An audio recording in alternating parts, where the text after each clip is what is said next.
This is my story from how in 3 years I went from being a kid who didn't even know how to use a clutch, just trying to stay on two wheels on flat ground without falling, to being a kid at the track that was focusing on all the technique that I could, seeing how low I could get in a corner and pounding out lap times and trying to get as fast as the next fastest person on the track that day. And then deciding that in the third year of riding, I was going to try and get into Supercross at 2023. So, first thing we did, my dad was able to find an old 1995 Honda CR125 for a couple $100. So, we had to make sure that it was nice and clean. And there's some stuff in it that we had to get cleaned out. But once we did, we got it all put back together and we loaded it up in the truck and decided to go try and learn how to ride a big bike for the first time. This is the first bike that I had that has a clutch. The only bikes that I'd ridden before this was a Honda 50 and a Honda 110. So that was when I was around 5 or 6. I was really young, and this was pretty much my first time on a big bike, pretty much learning how to ride with the clutch. And I wasn't going super fast. I was just, going on flat ground, just getting used to it, making sure I wasn't falling, just staying up. Like riding a bike for the first time, once you learn, you're just kind of going slow at first, and then gradually you start speeding up. But I was just making sure to, stay up and not go down. And eventually, I was able to go into the riverbed and had the both legs out position right there, trying to stay up, making sure I didn't fall to the left or to the right. And just going slow through the riverbed, not going crazy, just taking my time. I had no protective gear either besides that helmet with no visor, so didn't feel super comfortable right then. But, being me, of course, I decided to try and find a jump to do. So got a little bit of air off that ledge there. So I was getting a little bit more confident.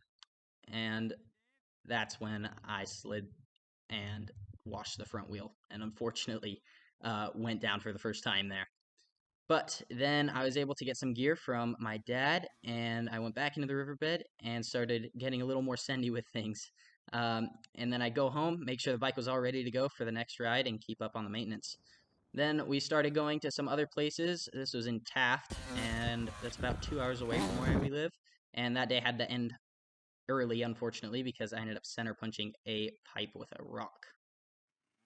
Then we ended up going to Bakersfield to Kernside, which is where these couple of clips are at.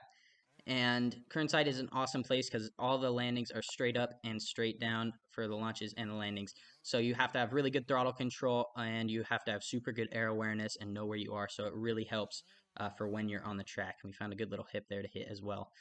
And then this was pretty much my first time on a real track. It was a private track that was about an hour away from us, and they just woke up at like 4 in the morning that morning and prepped everything, got it all nice and groomed, so it was ready to go for us when we got there.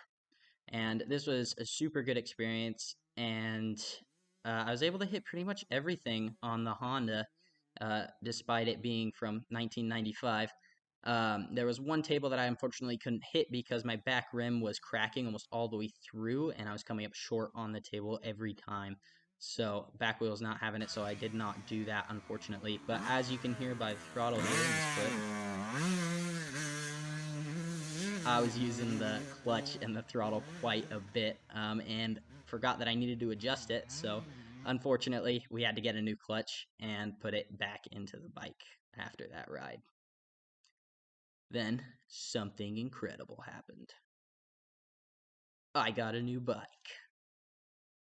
So my dad decided to get this KTM SX150 from 2019 because he didn't fully know if I was going to stay with motocross yet. And if I didn't, he really liked these bikes, so he would be able to just get on and start riding it if I decided to not carry on with it. But as you can see, I'm a quick learner, so I was able to get a lot of the stuff at the track down. And then another incredible thing happened. I got plastics. So now I was a little comfortable on the track. I got a lot of the stuff down, but with these new plastics, I didn't have to worry about scratching the stock plastics, which you can sell when you sell the bike, and it makes a bike look cleaner and you can sell it for more money. So now that I had the aftermarket plastics on, I was feeling a lot more comfortable, a lot more confident, and I was able to go around the track with a lot clearer headspace. And as you can see, I was just going around outsides. I wasn't trying to go crazy. But then after the track, I'd come home, get back on the 125, and start riding in the riverbed again. Even though The bike was not the best, and it was sunny and hot and dusty. I attribute a lot of my riding skills to the riverbed because it was so hard to stay up, and it teaches you so much technique that it was what helps me get quick on the track every day. Then I decided to go ahead and do my first race. This wasn't just a regular race either. This was actually an off-road race at Glen Helen. It was a works race. And Glen Helen is such an awesome track. There's tons of elevation changes, and it's just a wide open track. And especially for the works race, they had made the course pretty much a minute lap time for each lap, or no, 10-minute lap time. It was a very long race. It was a 50-minute moto. So I went with my friend Jaden Wheeler to that, and it was super, super fun. And then I think about my second or third race. Here we are in Utah, in Mona, Utah.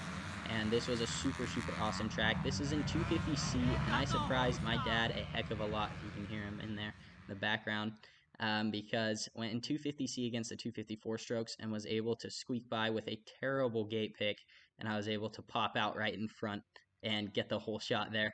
But this track was another one of those tracks that was super awesome. It was a lot like Glen Helen, where there was a ton of elevation changes, and this track also stayed smooth, which Glen Helen doesn't always like to stay very smooth, but this track stayed smooth, so it was super, super fun, and it was a super, super good place to race.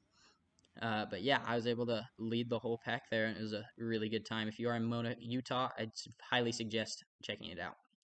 But then I saved up enough money to buy my own bike, which was a 2020 Honda CRF 250R. And this bike, compared to the 150, was a dream. It pulled out of corners so easily, so quick, and you could just feel the brute power of it going into sections. And applying what I had learned from riding the two stroke with the power of the four stroke, I was able to get super quick lap times. And with the extra power and that technique, they both went together perfectly, and I was able to go very, very quick on the track. But like always, when I go to practice, I get back on the two stroke so I can keep myself on my toes and keep that good technique in check and make sure that I was able to apply the same techniques that I used from the two stroke onto the four stroke, and I wasn't getting too lazy. But that about wraps up the video for today. This whole series is going to go through how I'm going to get into Supercross at 2023. So if you do want to watch the next episode when it comes out, please subscribe. It really helps out a lot. It doesn't take a lot of time either. And please let me know what you think in the comments down below, and give it a like if you really do enjoy it. But thank you guys so much for watching, and I will see you all in the next video.